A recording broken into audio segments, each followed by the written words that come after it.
But what is the psychology of a man before getting married और after the marriage? वो psychology तो कहीं ना कहीं बदल ही जाती होगी ना? बदलती है थोड़ी सी। क्या होता है ना, आदमी शादी से पहले ना थोड़ा सा तो आवारा होता है। उसको लगता है कि खुला परिंदा हूँ, कहीं भी जाओ, कुछ भी खाओ, कुछ भी पियो, है ना, कोई रोकने टोकने वाले। शादी के बाद थोड़ा सा मुझे ऐसा लगता है जिम्मेदारी आ जाती है, आप दूसरे इंसान के बारे में भी सोचने लगते हो। शादी के बाद जब आप घर बाहर, जैसे मैं टीवी सीरियल्स करता था तो सुबह 6 बजे निकलता, रात को 2 बजे 12 बजे घर पे पहुंचता था।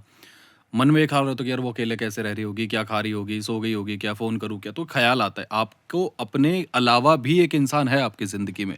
ठीक यही जब बच्चा हो जाता है तो आप उसके लिए जीना शुरू कर देते हो।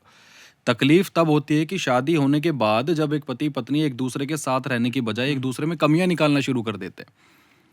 हज़ार कमियाँ इनके अंदर होंगी, हज़ार कमियाँ मेरे अंदर होंगी। अब उनको गिनवाने का फ़ायदा क्या? साथ तो रहना पड़ेगा। या तो आप डाइवोर्स ले लो, डाइवोर्स लोगे फिर समाज की नज़रों में बुरे वो तो होगे। बहुत ईजी हो तो गया वही है वाली आज की चीज़ें तारीख हैं में। ना, हाँ। तो चीज़ों को सँभालोगे तभी तो लाइफ़ बनेगी ना, तो वही वाली चीज़ें होती हैं।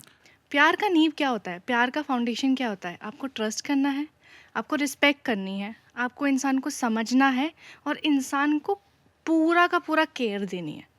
यू नो प्यार में जब इंसान होता है ना, वो दूसरे इंसान को बच्चे की तरह रखता है कि मुझे इसका ख़्याल रखना है।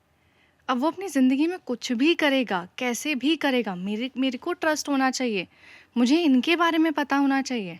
Then there is no space for the doubt, for third person, for any kind of thoughts जिससे हमारे रिश्ते में कोई फ़र्क आए। बट ये तो एक ट्रस्ट वाली बात हो रही। बट आप आजकल देखो, डिस्ट्रैक्शंस बहुत ज़्यादा है कि मैं कैरिड अवे हो गया, मैं बह गया फ्लो में, या मुझे पता नहीं चला। तो एक तो चीटिंग वहाँ से आती है, दूसरी चीटिंग वहाँ से आती है कि आपके पास एक्सेसिबिलिटी बहुत ज़्यादा हो रही कि डेटिंग ऐप्स हैं। अगर 3 दिन आपकी गर्लफ्रेंड कहीं बाहर है या 3 दिन आपका बॉयफ्रेंड कहीं बाहर है, तो आप वो डेटिंग ऐप्स रेंडमली बैठ के डाउनलोड करोगे, लेफ्ट राइट करोगे, आपको कोई टाइम पास पार्टनर, कोई पुराना दोस्त, कोई ना कोई तो मिल ही जाएगा। एंड देन वो वहाँ से एक नई कहानी शुरू हो जाती है। तो अगर 3 दिन पार्टनर नहीं है और उसमें आप डिस्ट्रैक्शन ढूंढने लग रहे हो, तो शायद से प्यार में आपके कुछ दिक्कत है ना, फिर वो आप तो प्यार ही नहीं है। There is a difference between love and attachments. हमने ना बहुत जनरलाइज कर दिया दोस्ती और प्यार और मोहब्बत को कि अगर जिससे हम मिले हैं वो हमारा दोस्त हो जाएगा, जिससे हमने 2-4 प्यार की बातें कर ली हैं, उसको अपने घर के बारे में, सिचुएशंस, अपनी लाइफ के बारे में बता दिए, वो प्यार हो पर गया। यार बॉलीवुड ने तो हमें यही सिखाया ना कि प्यार बट दोस्ती है। बॉलीवुड इज़ नॉट ट्रू ना, दे आर इमेजिनरी वर्ल्ड्स। वो दिखा रहे हैं, बट वो ये नहीं बोल रहे हैं कि ये सच है। आपको मानना है मानो, नहीं मानना है मत मानो। लॉजिक्स लगाते हो ना हर चीज़ के पीछे। एंड ऑप्शंस किसके पास नहीं होते हैं दुनिया में? ऑप्शन सबके पास हैं। हमारे पापा मम्मी के पास भी रहे होंगे।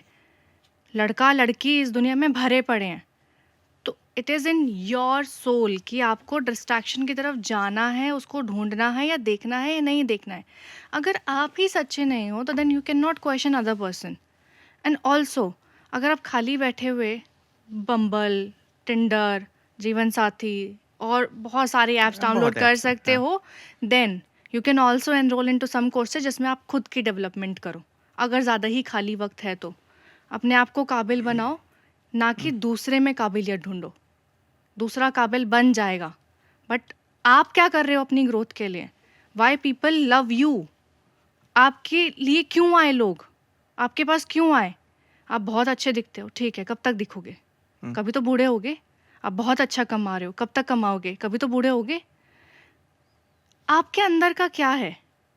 इंसान के ना कभी भी प्रेम उसके चेहरे से, उसके ओहदे से, उसकी कमाई से नहीं होता है, उसके व्यक्तित्व से होता है।